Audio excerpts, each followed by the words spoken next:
जी, अस्सलाम वालेकुम। जिन्होंने लेट जॉइन किया उनको भी, जिन्होंने बल्कि काफ़ी लेट जॉइन किया उनको भी अस्सलाम वालेकुम। हमारा टाइम 2 बजे से था वैसे ऑब्वियसली, क्योंकि थोड़ा लेट हो जाएगा, क्योंकि 15 मिनट्स आप लोग लेट हो। काम हम लोग का ज़्यादा है तो मैं कोशिश वैसे करूँगी थोड़ा जल्दी करने की।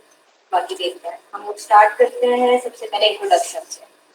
सबसे पहले मैं अपना इंट्रोडक्शन कराती हूँ थोड़ा सा, उसके बाद इंशाल्लाह बारी बारी आप लोगों से लेंगे थोड़ा थोड़ा, फिर इंशाल्लाह हम स्टार्ट करते हैं कि कहाँ से किस तरह से हमने लेके चलना हर चीज़।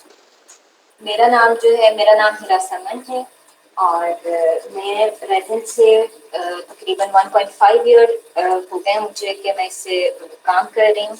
ज्वेलरी भी बना रही हूँ और बाकी चीज़ें भी कुछ बनाई हैं, लेकिन मेरा ज़्यादा एक्सपोजर जो है वो इसमें ज्वेलरी में है और इंटरेस्ट भी इसी में, इसी वजह से मैं इसी को ज़्यादा लेके चल रही हूँ। फिर उसके बाद मैंने साथ ही जब ये स्टार्ट किया थोड़े टाइम बाद फिर मुझे लगा कि मुझे कुछ और भी साथ करना चाहिए। फिर मैंने स्टार्ट किया आर्ट एंड क्राफ्ट मटेरियल भी मैं सेल करती हूँ। उसके अलावा मेरी मतलब अगर मुझे लगे कि अच्छा नहीं, मेरा अभी फिलहाल मूड नहीं हो रहा या मेरी हॉबीज जो है मतलब उसके अलावा भी हैं कि जैसे कैलीग्राफी सीखने का बड़ा शौक है, वो भी मैंने थोड़ा 1-2 क्लासेस ली हैं। उसके बाद फिर जो है टेक्सचर आर्ट का काम भी कर रही हूँ मैं। ठीक है, इसी तरह इंशाल्लाह आहिस्ता आहिस्ता शायद कभी सोचूं कि मतलब मैं बड़े प्रोजेक्ट्स की तरफ भी जाऊं, लेकिन अभी फिलहाल मेरा यही है कि ज्वेलरी को इंशाल्लाह आगे लेकर चलूंगी। मैं ये बताना चाहूंगी कि रेजिन के लिए मतलब हम लोगों ने स्टार्ट कहाँ से लेना है। अगर एज अ बिगिनर जैसे कुछ लोग होंगे तो वो उन्होंने स्टार्ट करना होगा, जैसे अभी सादिया ने बोला आई थिंक कि उनका फर्स्ट टाइम, सॉरी मैं ना नेम भूल जाती हूँ तो इस वजह से गलती से किसी का भी कभी भी नाम ले सकती। अच्छा जी, तो हम लोग मैं ये कहना चाह रही थी कि स्टार्ट कहाँ से लेना होता है, कि मेरा ख्याल है सबसे बेहतर यही होता है कि सबसे पहले आप ट्रेनिंग लें। क्लासेस जितनी पहले आप उस पर इन्वेस्ट कर लें कि लर्निंग पे, फिर उसके बाद अपना एक सेट कर लें कि आपने फोकस किस चीज़ को करना है। ठीक है, छोटे प्रोजेक्ट्स इसमें वाइड रेंज है एक्चुअली रेजिन में, जैसे ज्वेलरी हो गई, की चेन्स हो गए, ये छोटे वाले प्रोडक्ट्स हो गए। उसके अलावा मीडियम प्रोडक्ट्स भी आप कह सकते हैं।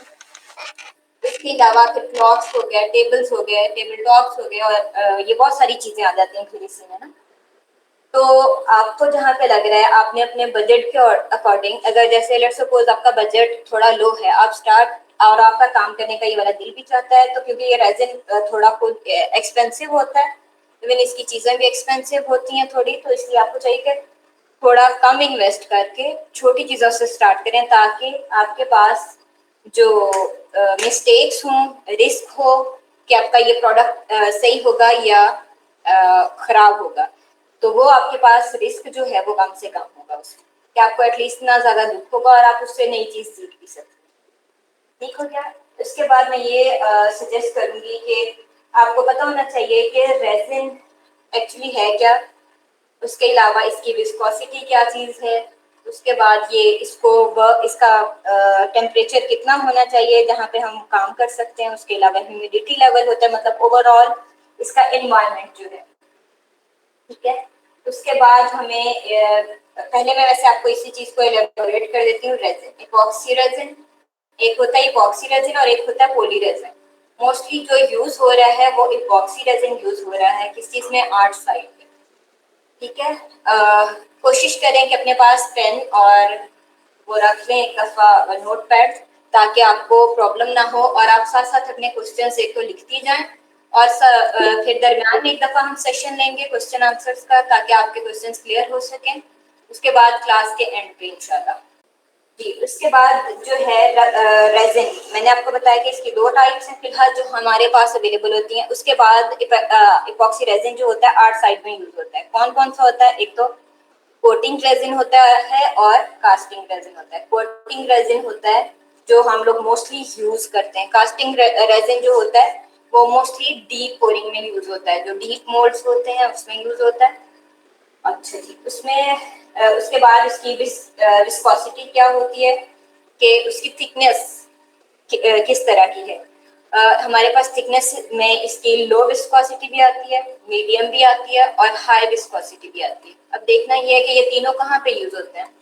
मेरा ख्याल है मैंने डिफरेंट कंपनीज के यूज़ किए अब तक।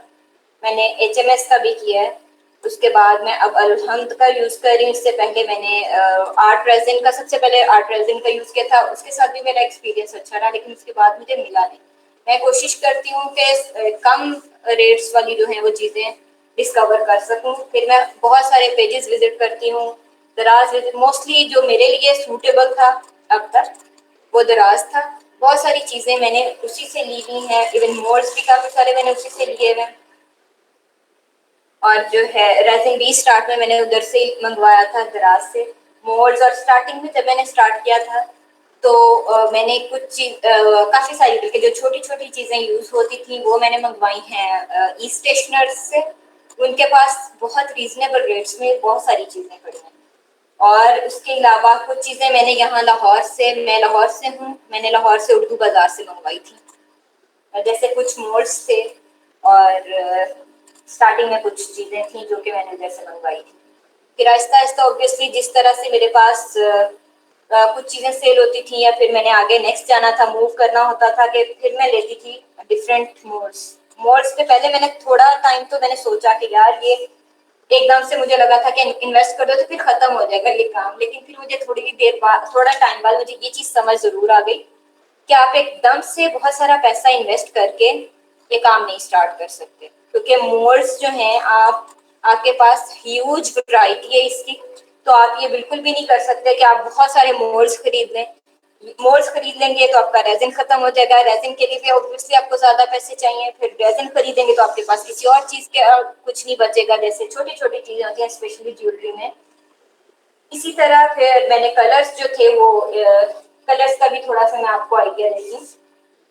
टेम्परेचर जो है वो इसके लिए 24 टू 30 डिग्री सेंटीग्रेड जो है ये बेस्ट है इसके लिए, रेजिन के काम के लिए, जहाँ पे ये क्योर हो सकता है इजीली। और इसका क्योरिंग टाइम कितना होता है? मोस्टली रेजिन का 24 आवर्स।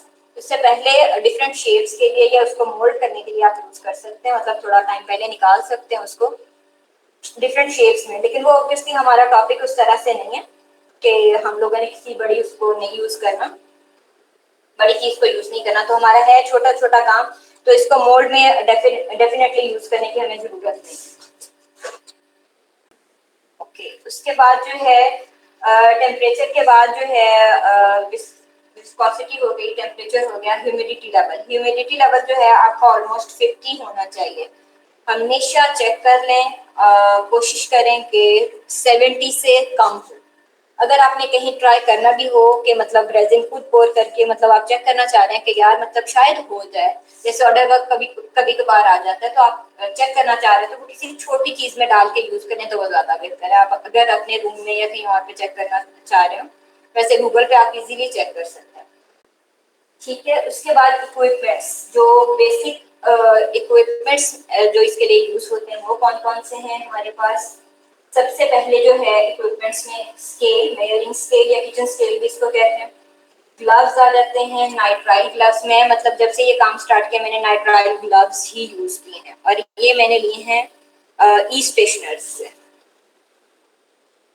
ग्लव्स हो गए, किचन स्केल हो गया, मास्क होता है, ये मैं आपको एक दफा दिखा भी देती हूँ मास्क मैं कौन सा यूज कर रही हूँ अभी।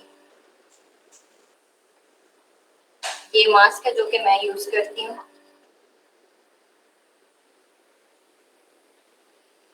ये इसकी 2 स्ट्रिप्स हैं, आपने इसको अच्छे से वेयर कर लेना इससे। ठीक हो गया।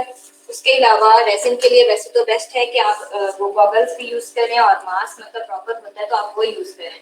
जी हम लोग थे कि मास्क मैंने अभी आपको दिखाया है। उसके अलावा बेसिक मोल्ड्स मैंने मतलब सबसे पहले ये वाला लिया था, ये वाला मोल्ड जो जी जी। अब तो मैंने यूज कर करके इसका जो है सारा उसका वो कर दिया, ये अब मेरे पे शाइन नहीं आती। और है भी ये थोड़ा कर्व वाला जो है, मैं इंशाल्लाह आपको ये भी सिखाऊंगी। अगर मोल्ड की शाइन चली जाए तो आप प्रोडक्ट्स को किस तरह से दोबारा से शाइन उसकी लेके आ सकते हैं। ठीक है, उसके बाद जो है हमारे पास, अगर आपके लिए फिजिबल है, ये मैंने वैसे बाद में लिए थे, ये भी मैंने दराज से लिया हुआ मोल्ड, ये कोस्टर मोल्ड है ऑलमोस्ट 5 इंचेस का। बाकी और भी है मेरे पास मोल्ड, वो मैं आपको साथ साथ दिखाती रहूंगी इंशाल्लाह। तो ये बहुत सारे जो मोल्ड्स हैं वो मैंने उससे लिए हुए हैं दराज से। ठीक है, उसके बाद जो है हम लोगों के पास क्या क्या चीजें होनी चाहिए। ग्लास, ये वाले डिस्पोजेबल ग्लासेस आप चाहें तो परचेज कर सकती हैं। मैंने बहुत सारे जो हैं जैसे ये सेवर के रखे हुए हैं, जूसेस वगैरह या शेक्स वगैरह आप लेते हैं तो आप वो उसमें से यूज कर सकते हैं, उसको धो के दोबारा से ड्राई करके आप यूज कर सकते हैं। इसी तरह स्मॉल कप्स आपको चाहिए होंगे, पेपर कप्स भी चाहिए होंगे और आपको ये वाले भी चाहिए होंगे, ये वाले और पेपर कप्स मोस्टली इसलिए यूज होंगे क्योंकि जहाँ फुल बारीक लाइंस की उसमें चाहिए, डिजाइनिंग चाहिए उसकी, तो ये उसके लिए मतलब कि नोक बना के हम उससे यूज कर सकते हैं। बाकी जो है इससे ये चल जाता है, ये छोटे वाले जो प्लास्टिक कप्स होते हैं उससे काम चल जाता है हमारा। उसके अलावा हमारे पास फिर कलर्स होते हैं, बेसिक कलर्स। स्टार्ट में ज्यादा कलर्स लेने की जरूरत नहीं होती है, जितना आप अफोर्ड कर सकें अपने बजट के अकॉर्डिंग आप उतने कलर्स लें। मैं आपको उसके कलर्स की टाइप्स भी बता दूंगी, फिर आप देख लीजिएगा कि आपको किस तरह की चीज ट्राई करनी है, तो आप उसी के अकॉर्डिंग अपना प्रोडक्ट चूज करेंगे कि अच्छा मैं ये कर सकती हूँ, मैं ये चीजें ले सकती हूँ।